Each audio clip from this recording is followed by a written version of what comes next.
எது பண்ணாலும் பிளான் பண்ணி பண்ணணும். இங்க ஒருத்தர் மரச்சக்கு எண்ணெய் பிசினஸ் செஞ்சு மாசம் பல லட்சம் ரூபாய் சம்பாதிக்கிறார். எப்படின்னு தெரிஞ்சுக்க ஃப்ரீடம் ஆப்பை டவுன்லோட் பண்ணுங்க.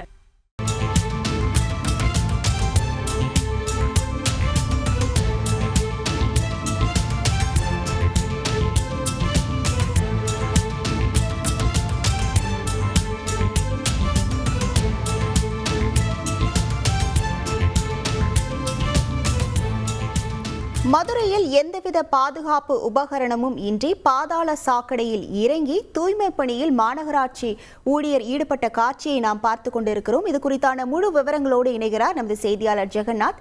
வணக்கம் ஜெகநாத், இந்த அவல நிலையானது எங்கே ஏற்பட்டிருக்கிறது? இது குறித்தான முழு விவரங்கள் என்ன? வணக்கம். மதுரை மாநகராட்சிக்கு உட்பட்டு பார்த்தீங்கன்னா மொத்தம் 100 வார்டுகள் இருக்கிறது. இந்த 100 வார்டுகள் பார்த்தீங்கன்னா கிட்டத்தட்ட 4000த்திற்கும் மேற்பட்ட இந்த துப்புரவு தூய்மை பணியாளர்கள் வந்து பணியாற்றி கொண்டிருக்கிறார்கள். குறிப்பாக தற்போது மதுரை மாநகரில் இருக்கக்கூடிய இந்த 80வது வார்டு உட்பட்ட பகுதிகளில் வந்து இந்த மாநகராட்சி தூய்மை பணியாளர்கள் வந்து தற்போது எந்த ஒரு பாதுகாப்பு உபகரணம் இன்றி சுமார் 20 அடி ஆழம் உள்ள அந்த பாதாள சாக்கடையில் இறங்கி பணிபுரியக்கூடிய சூழ்நிலை உருவாகி இருக்கிறது.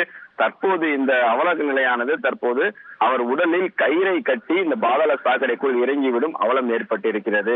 பொதுவாகவே மாநகராட்சி இந்த தூய்மை பணியாளர்களுக்காக குறிப்பாக இந்த பாதாள சாக்கடை திட்டத்திற்காக பல்வேறு நிதிகளை ஒதுக்கீடு செய்து அதற்கான உபகரணங்கள் மற்றும் இயந்திரங்கள் வாங்கி அதற்கான பணிகளில் ஈடுபட்டுக் கொண்டிருக்கிற நிலையில வந்து தற்போது ஒரு மாநகராட்சி ஊழியர் அவர்கள் எந்த ஒரு பாதுகாப்பு உபகரணமின்றி வெறும் உடலில் பார்த்திருந்தனால் அவர் ஒரு கயிறை கட்டி கொண்டு அவர் அந்த பாதாள சாக்கடைக்குள்ளே சுமார் 20 அடி ஆழம் இருக்கக்கூடிய அந்த பாதாள சாக்கடைக்குள்ள இறங்கக்கூடிய சூழலை பார்க்கிறோம்.